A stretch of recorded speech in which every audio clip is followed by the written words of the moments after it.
still have more to do.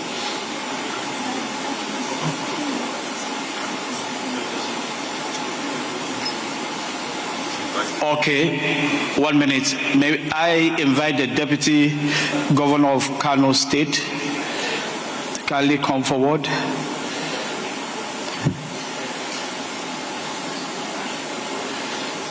Come forward, sir. Just one.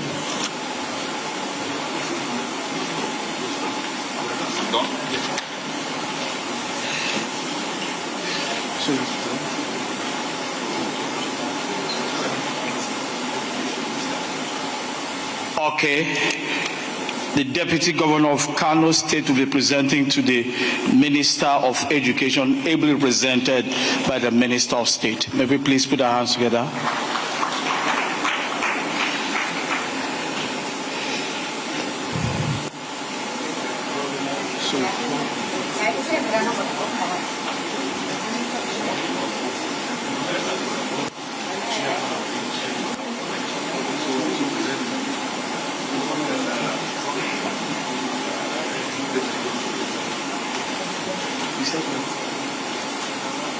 We're talking about people are here.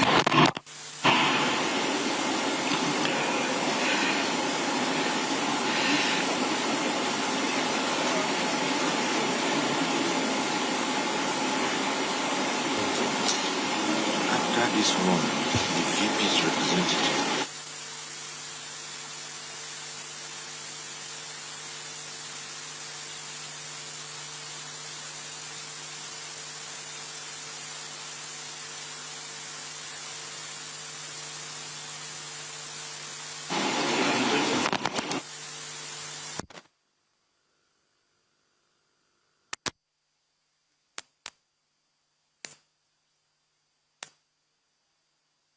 I again task the representative of His Excellency, the Vice President, to kindly come forward to, sir, to help us present our next award to the Chairman Governors Forum, ably represented by the DG Governors Forum. May we invite Dr. Modibo again, once more again on stage, to present the award to the Chairman Governors Forum.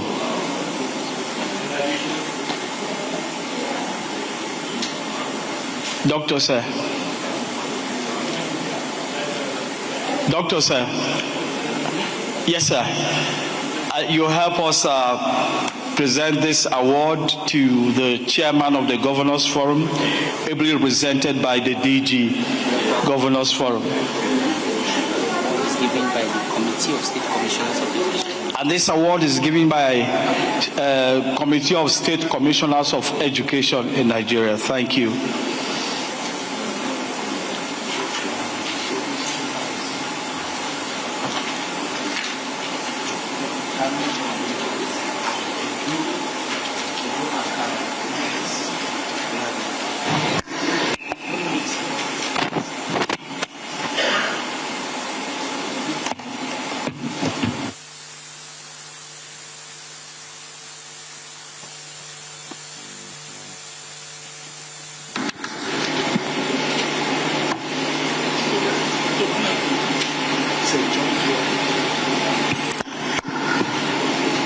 Okay, Your Excellency, ably represented, you'll be doing us honors to the Chairman Steering Committee of the Nigerian Education Forum. VP? Doctor, sorry, you have to help us present this. So sorry. Can we please put our hands together for tolerating us? Thank you so much. The Chairman Steering Communication Nigerian Education Forum, who happens to be the Commissioner for Education, Edo State, Dr. Padi Iyamo. The Vice President.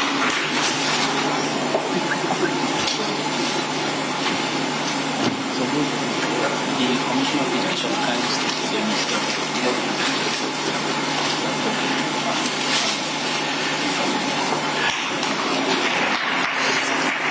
And the next award to be presented by the rep of the VP will be going to the Commissioner of Education, Kano State.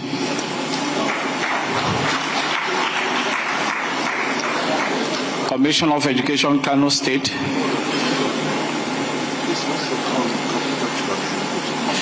And we want to invite the Deputy Governor of Enugu to also come up, Barrister Ifeanyi Osai, who is in the House. Let's also put the hands together in recognition. The Deputy Governor of Kano State, Enugu State, kindly come up. But the Commissioner of the State, Deputy Governor of Enugu State, to do what? Deputy Governor Enugu State, kindly come up to join in this award.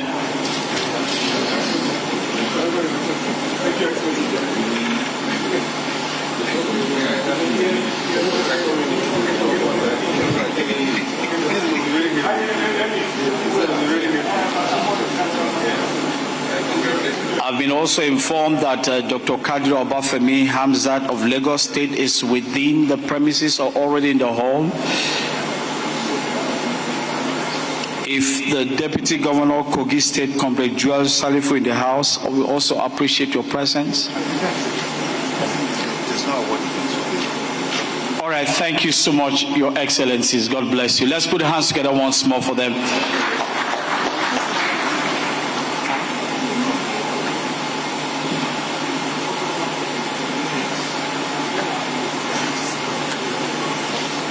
And so, crave your indulgences, Your Excellency. It's time for us to take that wonderful photograph with the Vice President ably represented, the Deputy Governors, and all the certificates for this assignment. Can we come forward for the photograph?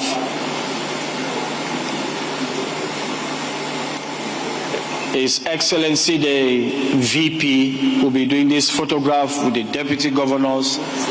The group photograph. All the Deputy Governors. All the Deputy Governors. All the Deputy Governors in the House with the VP. Paparazzis, where would you want? On stage? Okay.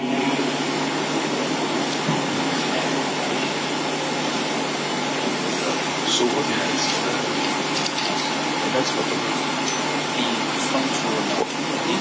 What about the minister?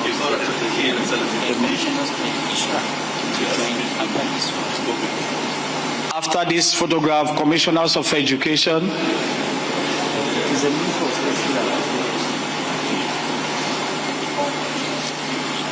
All Commissioners of Education after this. Thank you.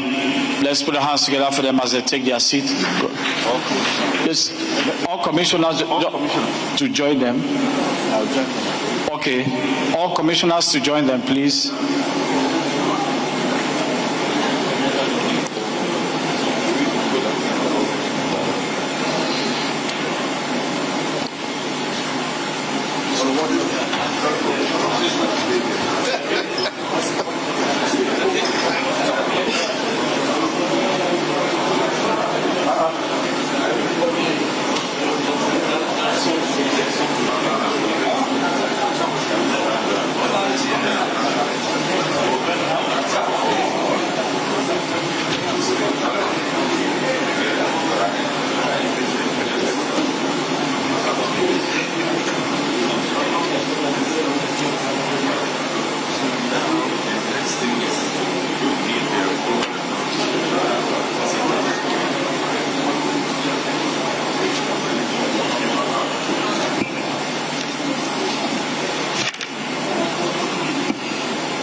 Paparazzis will start counting from 20 until 0. We are done. 20, 19, 18, 17, 16, 15, 14, 13, 12, 11, 10, 9, 8, 7, 6, 5, 4, 3, 2, 1. Thank you so much. Yeah, responsibility tables, those in the front and second. All our parastatals on the front table kindly join. Your Excellencies, we are still on with the Deputy Governors and Vice Chancellors in the House. Vice Chancellors in the House. Your Excellency, sir. Dr. Modibo, sir. We are still on. The parastatals and the Vice Chancellors in the House. Front row, please. Responsibility table, front row. Responsibility table, front row. What about some of the sponsors? And the sponsors. Sponsors, join them. Sponsors, join them. Sponsors, Seplat et al. Premium Trust Bank. Oando. Samsung. Federal Inland. And the Vice Chancellors. The Vice Chancellors also join them in this photograph.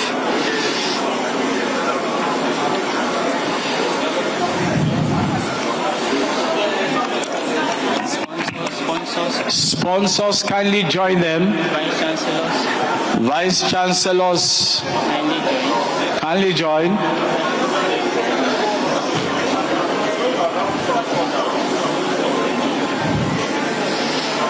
Paparazzis will do 25. If you're ready, I'll start rolling. 25, 24, 23, 22, 21,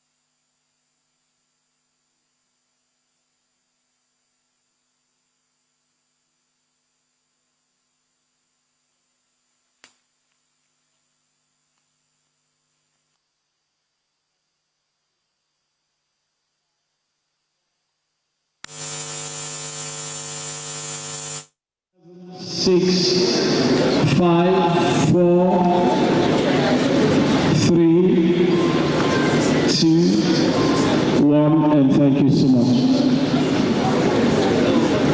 Thank you so much, Your Excellency, the rep of the Vice President, the Deputy Governors, our sponsors, Mr. the Responsibility Table, Vice Chancellors, and other stakeholders. Thank you so much.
Okay, we are also privileged to still have in the House. May we appreciate His presence, the former Governor Bago himself, His Excellency, the Executive Governor of Niger State, ably presented by the DG Schools Education Reforms, Hadiza Gabati. We appreciate you.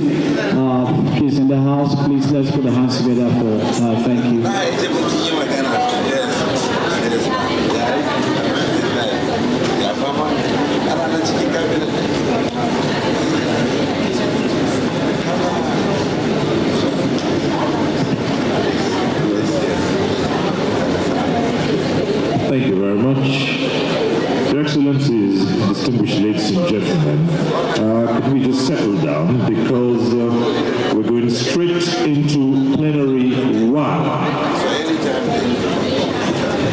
How can education deliver a prosperous and inclusive future for Nigeria? That's a question that will be answered in plenary 1 as we go straight to it. I'd like to settle down as we invite the discussants as well as the moderator. So let me invite, I think it's all set out here.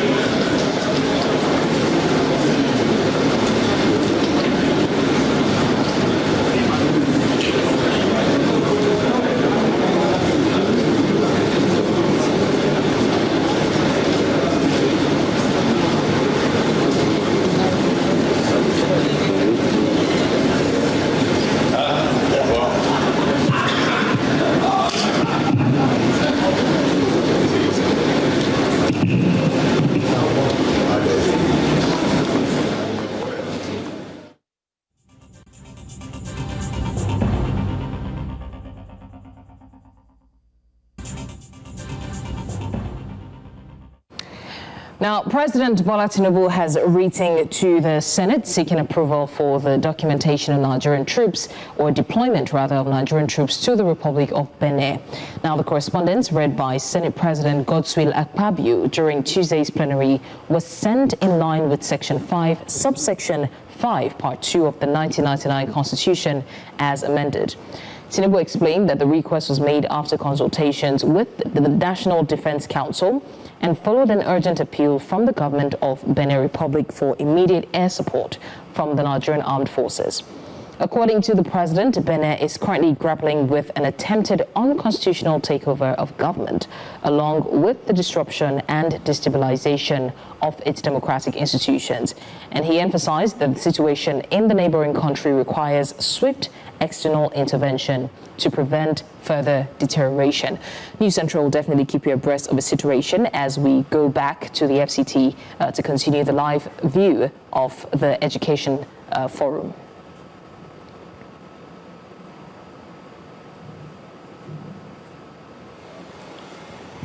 Professor Umar Patti, Vice Chancellor, Federal University of Kashiri, Gombe State.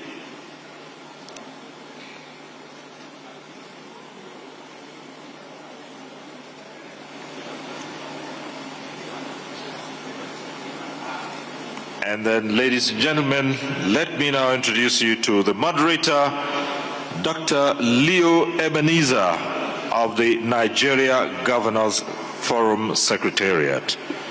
Thank you very much. And at this point, we'll hand over proceedings to the moderator of this plenary, Dr. Leo Ebenezer of the Nigeria Governors Forum Secretariat. How can education deliver a prosperous and inclusive future for Nigeria? It's over to you. Thank you. Thank you very much, the MC. Good afternoon, ladies and gentlemen. This session is all about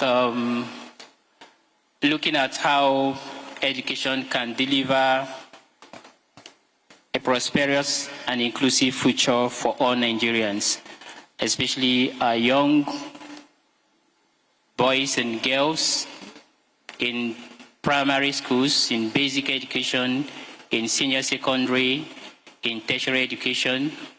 How can education deliver the best and help us scale up and see that our people have the opportunity to acquire quality education to ensure sustainable socio-economic development and prosperous future for all Nigerians.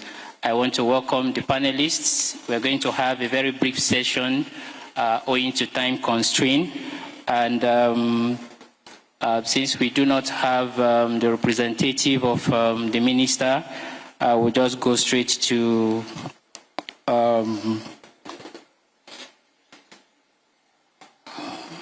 the representative of Seplat, General Manager, Seplat Energy Limited, Ms. Hadiza Gabati. So my question is, if you can take the between 3 to 5 minutes to have a conversation of what you think or how you think education can deliver a prosperous and inclusive future for Nigeria. Please, over to you. Thank you. Good morning, and permit me still to stand on all existing protocols. Prepared here, the teams has prepared concept notes, so just allow me to read it because I heard discussion. But I think it's important for us to discuss the sustainable growth of education, allow us to tweak the theme to our convenience. At Seplat Energy, we see education as fundamental to living. So we aim to develop skills, to build character, and to equip the youth with capacity for economic productivity.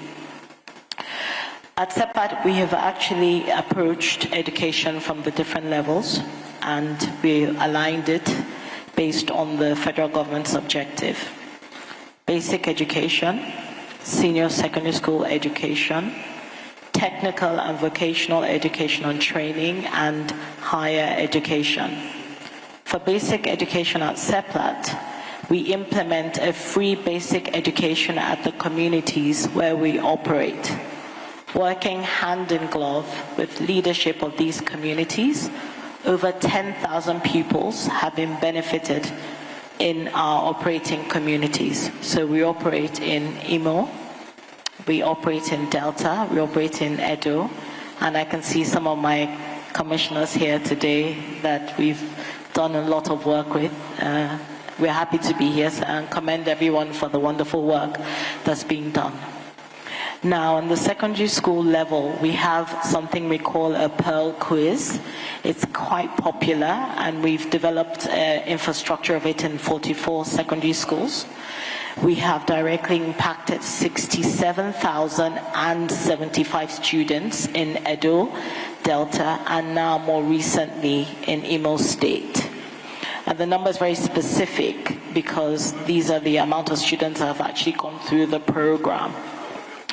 With our science innovation program, we have built and equipped 11 modern STEM laboratories for teaching science, technology, engineering, maths, and arts in both Edo and Delta State. With our highly acclaimed program for teachers who are not left out, we have something we call STEP, which is Seplat's JV Teachers Empowerment Program. Now, we train and equip teachers with modern teaching techniques, amongst other life skills. 1,945 teachers have benefited from this program. With our technical and vocational education and training, we empower our community youths annually through skills to earn a livelihood, such as in welding, carpentry, dressmaking, amongst others. We have moved the bar higher with our access to energy programs, where over 80 young people were trained in solar panel operations, with 51 of them participating in a project to provide energy to 130 home grids through a mini-grid system.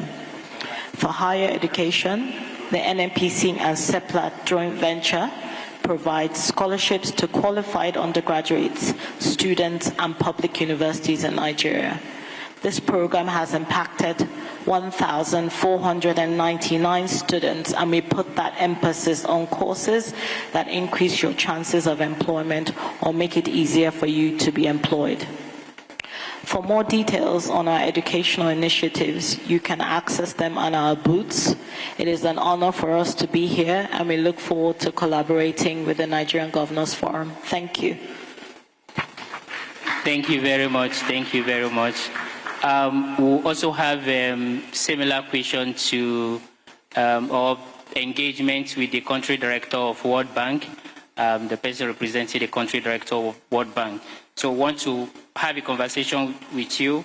What do you think? How can Nigerian education reform agenda encourage inclusive economic development through the Hope Education Program? You have 3 to 5 minutes to make your comments. Yes, Thank you very much. And first of all, thank you very much for inviting us to this Nigeria Education Forum, and congratulations to have this successful event. Our country director, Matthew Vargas, has been here just until now, but he has to step out, and apologies for not being able to be here. I'm representing country director on behalf of the World Bank. And yes, we would like to mention first that Nigeria has a very large population of children and youth. We are aware that 60 million children are in a basic education age group, and another 60 million youth and adolescents are there looking for opportunity to learn and find work. Having a good quality of education to every one of them is a huge challenge for the country. However, at the same time, it is an enormous opportunity. Once you have a strong human capital of every single one of those youth and children, it's going to be a strong power for the economy and the prosperous future of Nigeria. To do that, first, we would like to emphasize on the importance of the foundation of learning. There are 15 million children who are out of school in the country right now. And we know that at age 10, 3 out of 4 children are not being able to read and write the text of the age 10 level. We call it a learning poor or learning poverty. There are a lot of different challenges associated with that, factors behind that. Good quality of the teachers, availability of a good teaching and learning materials, availability of education technologies, all related to education financing. All of these important challenges. Having good literacy and numeracy at the foundation level is an important equalizer of opportunities at the same time. Therefore, focusing on good foundation learning opportunity is the country's priority.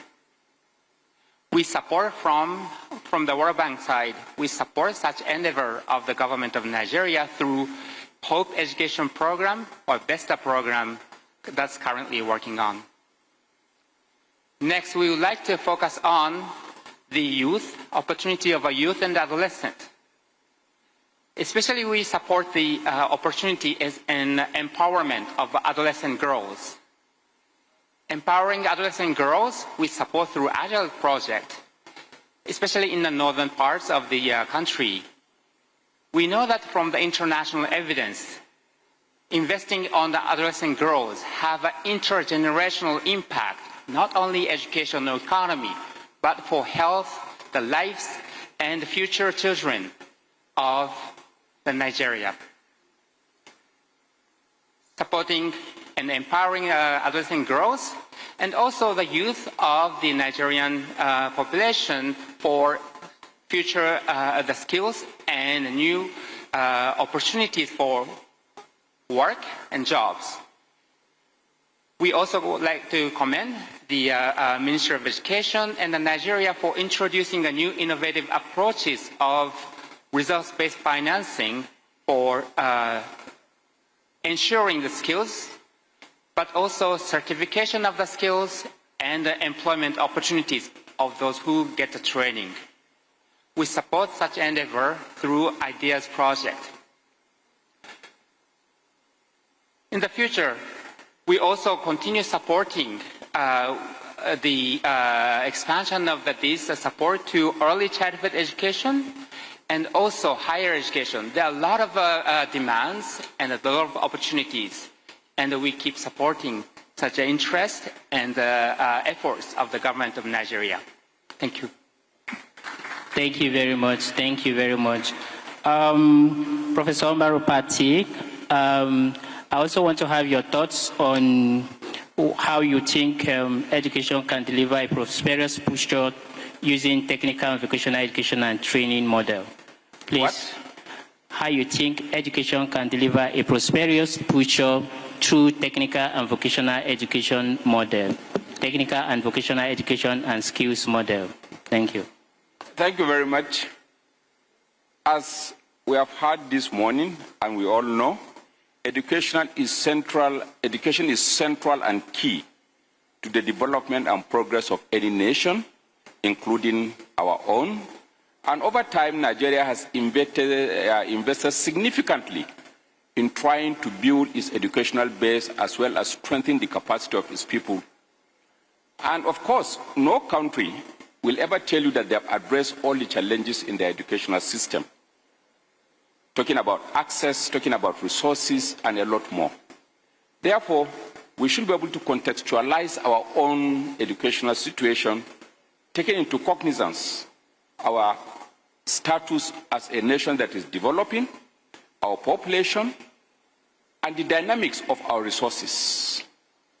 Nigeria has about 234 million people, and if you look at the quantum of resources available in this country, you know that definitely it will be a challenge to finance education that could satisfactorily address issues of access, issues of quality, issues of relevance, issues of resilience. Therefore, what do we do?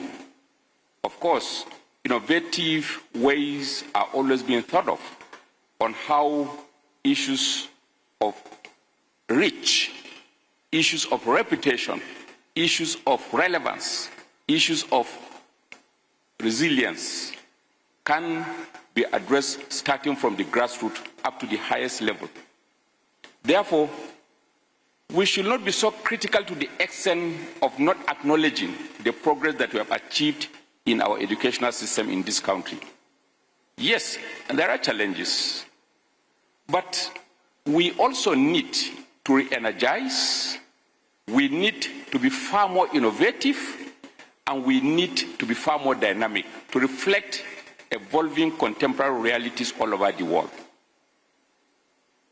Nations are as good as the quality of its people, and the quality of the people are defined by the nature of education available to them. How equipped are they with quality education? So if Nigeria, as we are, is interested in becoming a global player, and we should, looking at the strategic nature of our nation, the resources available in terms of population, and all of that, we have no option rather than to accept to take the leadership. But the leadership can only be real if the citizens are sufficiently and eminently equipped with the right knowledge for them to take the global position in being innovative in the current knowledge-based economy as we are witnessing all over the world. Therefore, addressing education should not just be treated as an isolated aspect, but rather within the global Nigerian reality. Issue of security, issue of corruption, issue of relevance, issue of leadership. These things impact on the kind of education our people receive. And if you look at what is happening today, education is dangerously being segmented. For those who have, they go to schools that are equipped and are private. For those who don't have, they go to poorly equipped and not so functional schools owned by governments. Why is it so? Number two, we are also dangerously provincializing and localizing education. Today, and that has impact on our integration as a country. Today, it's possible for an individual, for example, on my university campus, to have a child, and that child will attend the nursery in my school, the primary in my school, the secondary in my school, the university in my school, and go and sidetrack NYSC and serve on the same campus. At the end of the day, such a student will claim to be serving Nigeria. We have situations in Abuja here, people who were born, bred, and nurtured inside Abuja town, never ever aware of what is happening in other parts of Nigeria other than what they read on the social media, and at the end of the day occupying positions where they can define issues relating to rivers, Borno, Sokoto, and all other places. And what do we see? One, you have people who are not informed about what Nigeria is, because the educational system no longer gives them the opportunity of integration, where you have the son of the poor man and the son of the rich integrating in the same class. They are now segmented along so many lines, and these things are affecting the integration of this country. And when it comes to issue of innovation, like you have just asked, where we have to talk about technology, knowledge is something given by the creator, but equipped and refined by the processes through which the individual goes through. Where the opportunity is not offered, then at the end of the day, what do you have? Poorly equipped individual who cannot contribute to the development of the nation, or where he does, he ends up doing so negatively. And this is where we have to sit down as a nation and critically take a critical look at the nature of these issues that are raised. How integrated is our educational system? How innovative is it? And how qualitative are what we are offering? You see, what we are doing now is we are expanding the educational system by building institutions without bothering about quality. Who are the teachers that should teach, and what is their capacity? What are the facilities available, and all of this? And dangerous, and it is always dangerous, expanding without bothering about quality.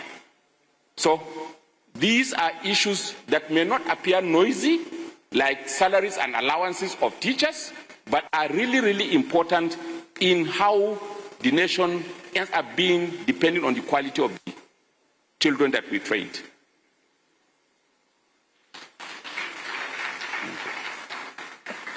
Thank you very much, Prof. We'll also move on within that direction with the representative of the National Universities Commission. The NUC is very critical with respect to public-private partnership in trying to accelerate skills-based education in the country, and then using edu-technology and innovation. How do you think the NUC is positioned to help in the future education that will be more prosperous for everybody, especially our graduates? Thank you. My name is Ashafal Adam, Director of Skills Development and Entrepreneurship, representing the Executive Secretary who would have wished to be here, but for an earlier scheduled commitment, he asked me to participate in this plenary session. The question is so apt, and by way of preliminary, we should acknowledge that education is the strongest pathway to social mobility, to social cohesion, and also economic transformation. By this, education must play its own transformative role in driving national prosperity, social inclusion, and sustainable development. The National Universities Commission has been, for some time before now, embarked on reforms in higher education that will make for a very sustainable education in the country. The issue that has been put before now is, or rather to address the issue, I will look at it from the contextual perspective. The contextual perspective in terms of three pillars. The first pillar is the expanding or imperative for sustainable funding of education, and the second is reforms that will align with national priorities, and of course the third one has to do with institutional strengthening, system strengthening. The National Universities Commission has been preoccupied with implementation of so many reforms of government aimed at repositioning the higher education to be able to deliver well, and also to respond to the changing need of the society, and to also be able to be research-oriented and industry-responsive. By this, we are trying to, define a model that will strengthen a partnership between towns and GOWN. Towns, in the sense that industries, private sectors, community engagement will come in to play in the provision of facilities and other infrastructures for quality higher education in the country. Then GOWN is for our research institutes and universities to also come together to shape the future of Nigeria, so that we will have, a key drivers for social and economic prosperity in Nigeria. Then we also talk of the issue of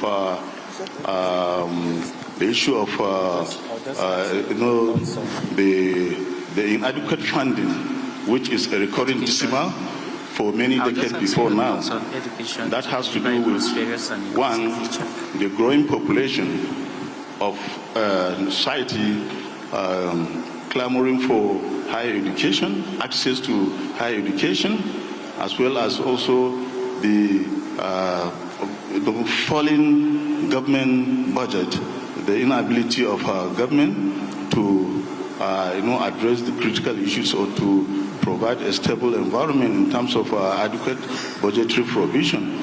And also the demand of the international community in terms of reposition our system to be more qualitative, to be in line with international standard, international academic standard, so that we will have an education in the country that is very strong, very inclusive, and also competitively, globally competitive in producing graduates that will drive the nation's socio-economic development.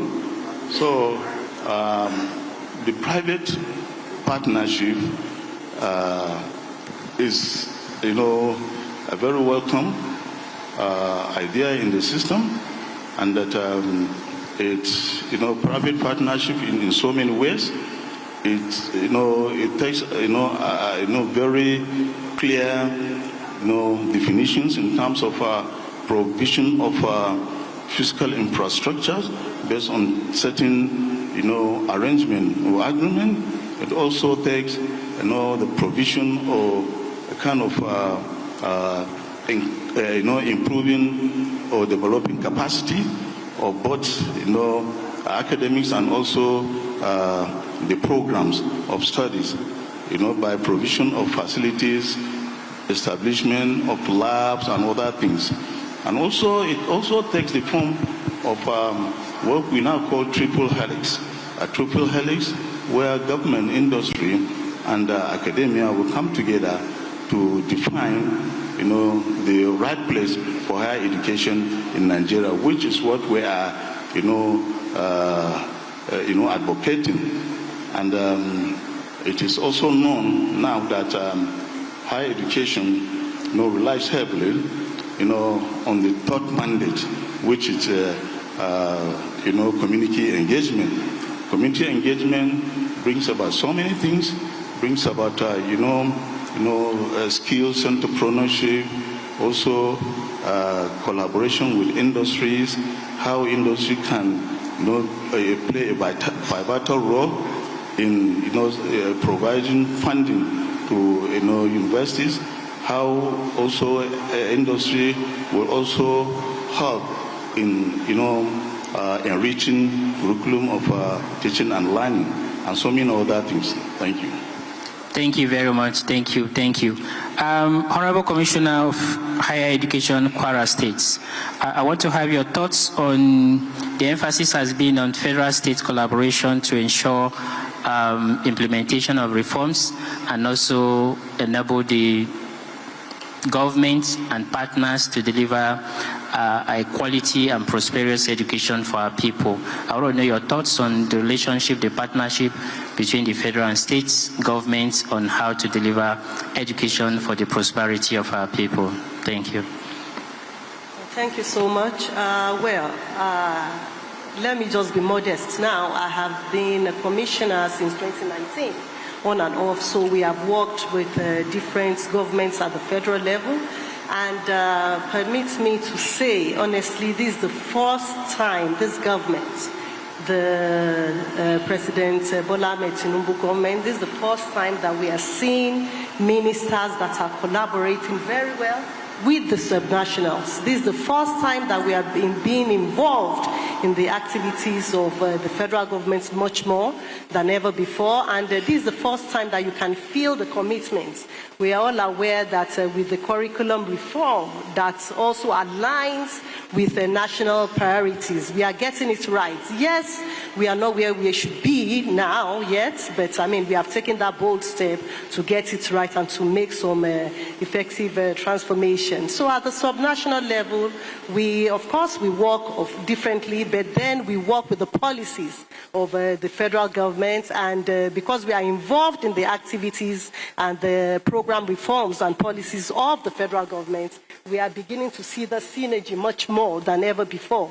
And we are beginning to see the results. And of course, we can see as well that the development partners are partnering much more than what we had seen in the past. In my state, Kwara State, for instance, with the Agile program, just 2 weeks ago, we had the launch of the conditional transfer, cash transfer. Though I'm in the higher education sector, I was in the Education and Human Capital Development, which works with the basic education for about 3 years. But that was launched 2 weeks ago, and we had 30,000, over 30,000 lives of girls in schools were touched.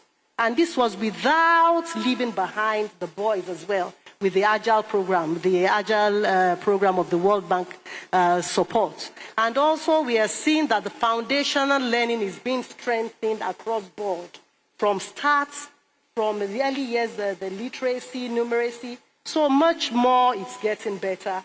Like I did mention, we are not where we should be, but with the bold step that we are taking, we should just build on sustainability. The long-term finances should be there. Effective monitoring should be there. Then, of course, when we do that, we review and see what, again, we need to do with partners, and also without leaving behind the state, the private sector. I think that's where we have the gap. Actors must be involved in all these things that we are doing. We are not involving them much more than they should be. So basically, I think it's a lot better now. The synergy is strengthened. Thank you very much. Thank you, Honorable Commissioner. Our final panel question here would be to the Director of Basic Education, Federal Ministry of Education. We've had the Minister talk about the vision of the Federal Ministry through collaboration with subnationals and through public-private partnership. We want to have your thoughts on the direction of the Ministry in ensuring increase in access to education, at quality education, and at the same time, acceleration and retention within the school system to ensure that reforms from the federal government are being implemented at the subnational level. What are your thoughts? Thank you. Thank you very much. Like you rightly said, you heard the Honorable Minister speaking about the agenda of this present administration, and of course, from which education sector has taken its own cue. The Honorable Ministers, upon the resumption of office, they have brought in the NESRI, the National Education Sector Renewal Initiative, which has 6 pillars. And of course, this takes his own core from seeing that education is the cornerstone for building a skilled workforce and driving innovation and productivity. That is the major idea behind the NESRI agenda. And of course, it is for us to align our curriculum and curricular offerings with emerging sectors, the tech, the agribusiness, renewable energy, to meet the future job demands. We are not just training learners just for the sake of having education, but of course, education that have the skill that will ensure that they have the jobs for in the 21st century. To this end, the necessary agenda has 6 pillars, and based on the 6 pillars, we ensure that we have inclusive quality education to ensure equitable access to all children, irrespective of their circumstance or their status or wherever they are, or their disability or ability. There's provision for all children. And we also have installed digitalization and digital education to ensure we have tech-enabled learning. And it's already being done by expanding the digital infrastructure. We are having broadband, solar-powered labs to bridge urban-rural gaps. And we are promoting adaptive learning platforms and STEM hubs. Just yesterday, we also had the launch of the hub for learners in higher institutions to promote them to establish hubs where they can, their innovation can be supported by the government. 50 million naira fund to support tech hubs in the higher institution. We also have industry academia linkages that's been done to foster public-private partnerships. We are having tech firms, apprenticeship activities with our colleges of the federal colleges of the technical colleges, so that they can have, they have an arrangement with the practical, the master trainers, so that the students can have on-hand and hands-on training, and then they are supported to do this. So these are some of the activities that's been done to support us to have a tech-enabled and skills training for our learners. We're having entrepreneurship and innovation modules, even to support youth startups, to provide seed funding and incubation centers for learners at all levels. We also have the policy and governance.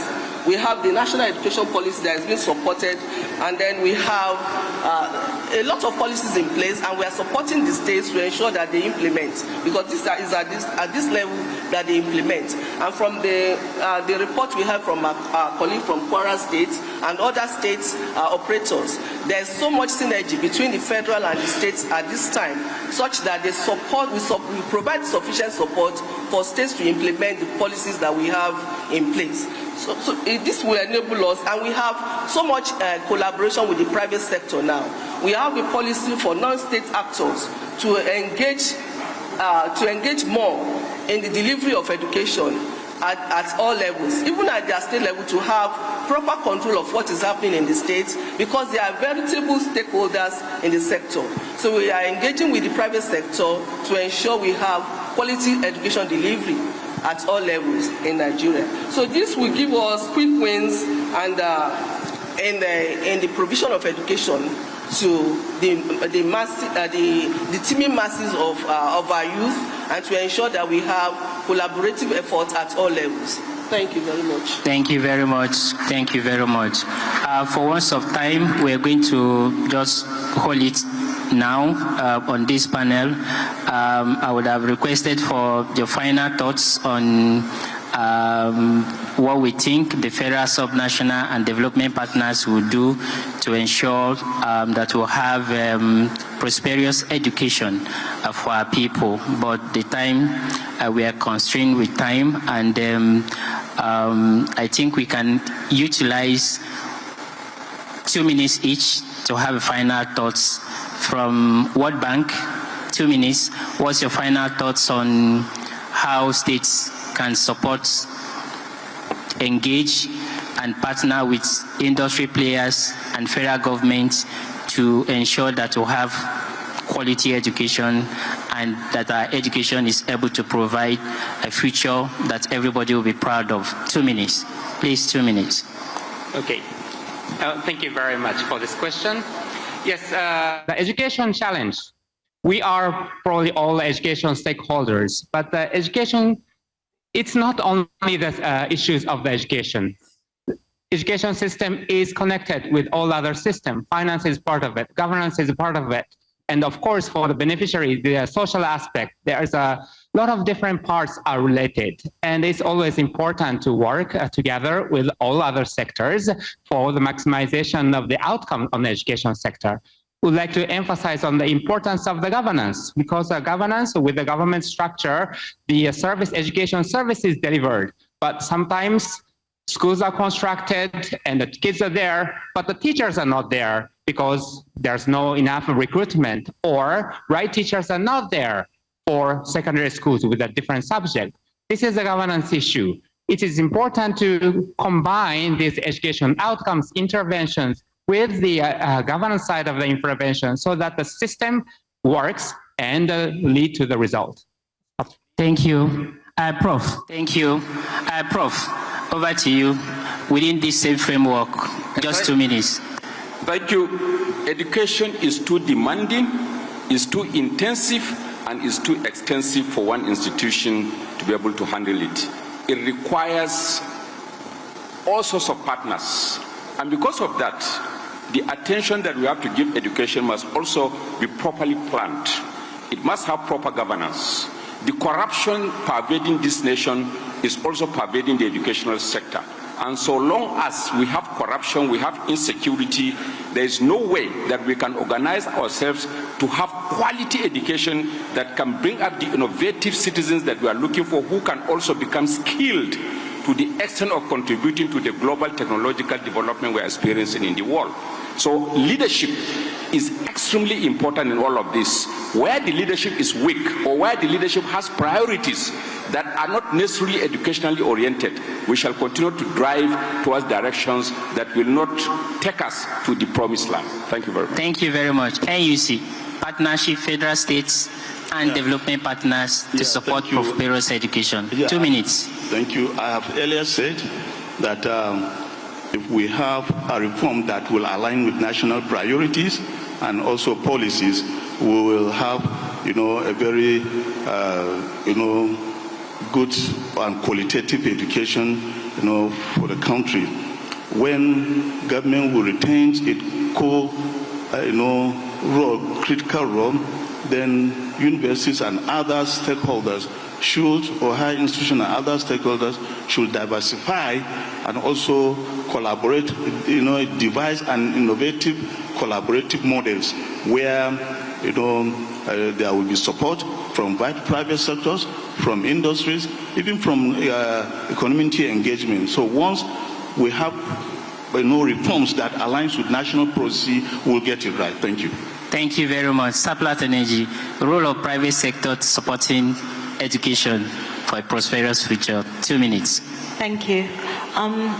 Here at Seplat, what we really do is to make sure that we are not reactive but proactive, and we want to encourage other businesses to do the same. So I think from the elementary, the primary, and the secondary level, there's a real need to get involved in the curriculum and the standards and have that collaboration with government as well to ensure that you're keeping up with the standards right up to the tertiary position. The tertiary is quite unique and different because that's where preparation meets action, and implementation is right in the middle of that. So research and development is really key and critical within that space. I think it's very important, particularly within the technical space, to ensure that what happens in industry is being translated back into the schooling system. With research and development, you are able to ensure that students are having the practical example of what's happening in the real world. You're also ensuring that you're having graduates that are skilled and are learning the skills that are relevant to the job environment, and also for the businesses as well, to test out principles, to test out business ideas through that research opportunity, and providing equipment and supporting the schooling to ensure that they're able to achieve their business goals. And of course, we know that if we're able to do that, then we can ensure that there's economic growth in the society, and that students are also being exposed early on enough, and there's sort of less work to do for the companies. You're getting graduates at the right fit, you're getting jobs early, and you're also increasing economic growth in the country. Thank you. Thank you very much. Honorable Commissioner, role of subnational government in creating space for quality access to education, again through implementation of reforms. 2 minutes. Okay, thank you so much. The truth is no government can do it all by itself. So definitely the partnerships and collaborations is extremely vital. What we have seen in Kwara State, for instance, is before the assumption of office of His Excellency, Governor Abdurrahman Abdurazak, the development partners like UNICEF, they are here. They had left the state for years, almost a decade. But when the leadership, the head, the governor gets it right, that draws development partners to complement the efforts of the state governments. So I want to implore your excellencies here present, please pay attention to education. Education for me is the only empowerment, and that's the only way we can secure the states and secure our country. Thank you so much. Thank you very much. Director of Basic Education, on that premise too, what's the vision of the federal government in ensuring quality education for our people? 2 minutes. Thank you. We cannot overemphasize the fact that we have a set of ministers that are so much into ensuring we have an education reform. And we already stated our agenda. So it's a clear call for all at all levels to join into this train to ensure we have a turnaround in the education sector. We've already listed out our reform agenda.